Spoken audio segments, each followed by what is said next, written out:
alaikum and welcome to another episode of Reflections in Faith, a podcast where we reflect on life, faith, and everything in between. I'm your host, Farhad Omar, and today we're diving deep into a topic that's close to the heart of many Muslims in Western Australia. How do we, as believers, manage the complexities of modern life while staying true to our faith? I'm excited to be joined today by two incredible co-hosts. First, we have Ariff Al-Habshi, a geologist working with one of Australia's leading mining companies. Assalamu alaikum, Ariff. Wa alaikum assalam, Farhad. It's great to be here. And we're also joined by the amazing Jamila Hodžić, a teacher at Australian Islamic College and a passionate community volunteer.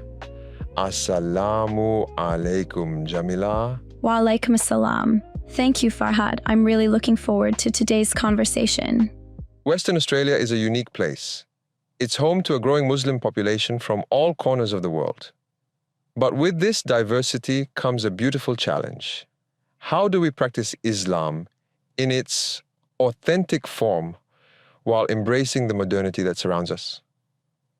Ariff, let's start with you.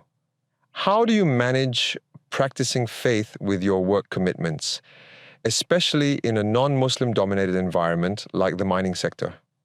Good question. I think it's a constant balancing act. With our 2 weeks on, 2 weeks off roster, the challenge is not just about managing prayers, but also staying connected to the community during off periods. My colleagues are generally respectful, but there are moments, like team events or Friday gatherings, when I have to gently navigate my boundaries. Saying no to things like alcohol during celebrations or explaining that I need a few minutes to pray can feel awkward. But over time, I've realized it's about being firm, yet polite, and people do respect that. That's a great point, Ariff. It's always tricky, but establishing boundaries with kindness goes a long way. Jamila, what's your take on these challenges from the perspective of someone working in education? Teaching at an Islamic school does make things a little easier since faith is embedded into the school's culture. But the challenge I face is with social engagement beyond the school. Many of my peers and even my students come from different ethnic backgrounds, and halal eating practices can vary. It's not always about pork or alcohol. It's also about awareness of ingredients and how the food is prepared. This adds a layer of complexity when socializing outside the Muslim circle. Explaining halal to non-Muslim friends without sounding restrictive can be tough, especially when everyone is meeting over food. That's such an important insight, Jamila. It reminds me that food really plays a big role in how we socialize. Both of you mentioned navigating social situations at work, whether it's about food, gatherings, or prayer.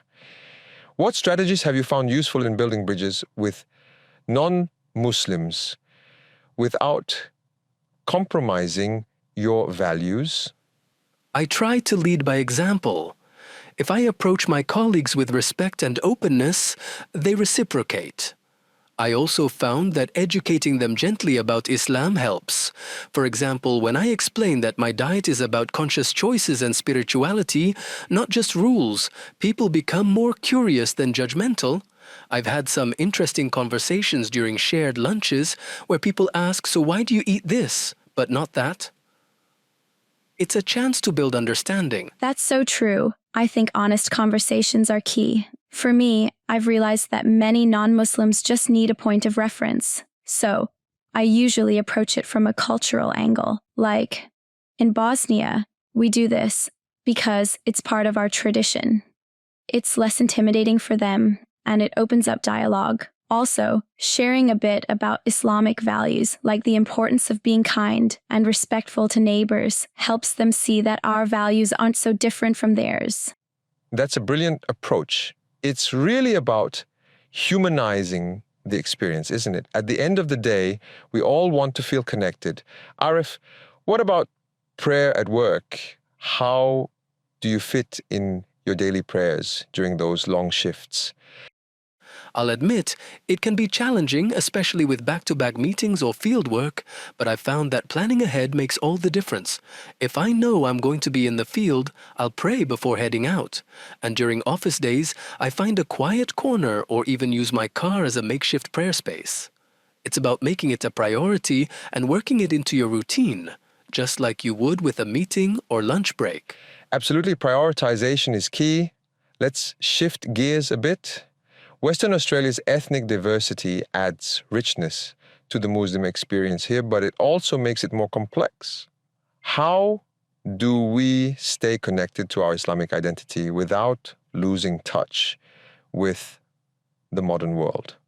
I think it starts with self-awareness. For me, staying connected to my roots, whether through volunteering at the masjid or supporting causes like Palestine, helps ground my identity. It gives me a sense of purpose, and that's something the modern world often lacks. When you have faith at the center, you're less likely to get swept up by the consumerism and distractions that are everywhere. I agree. There's a lot of noise in the modern world. Social media, trends, the pressure to conform. But if you have your faith as a compass, it's easier to filter out what doesn't align with your values. I think that's where community becomes really important too. It's easy to feel isolated, especially when you're the only Muslim in your workplace. That's why I try to stay connected through podcasts like this, attending masjid events, and spending time with family. These are powerful reflections. Jamila, Ariff, thank you both for sharing your insights. What's clear is that managing modernity and faith isn't about compromising one for the other. It's about finding balance and staying grounded in our values. Before we wrap up, what would you say to other young Muslims navigating these same challenges? I would say, don't be afraid to embrace your identity. It's okay to stand out and be different. At the same time, build bridges with others. The world needs more understanding, and we can be that bridge. My advice would be, stay connected to your faith and trust the process. Life will always have challenges, but if you keep your intentions pure and do your best, Allah will guide you through. Beautifully said. It's all about progress, not perfection. Thank you both once again for being part of this conversation. To all our listeners out there, thank you for tuning in to this episode of Reflections in Faith. We hope this discussion has given you some food for thought and inspiration as you navigate your own journey of faith and modern life. Don't forget to subscribe to the podcast and follow us on social media for more updates and episodes. Until next time, stay grounded, stay reflective, and stay faithful. Assalamu alaikum wa rahmatullahi wa barakatuh.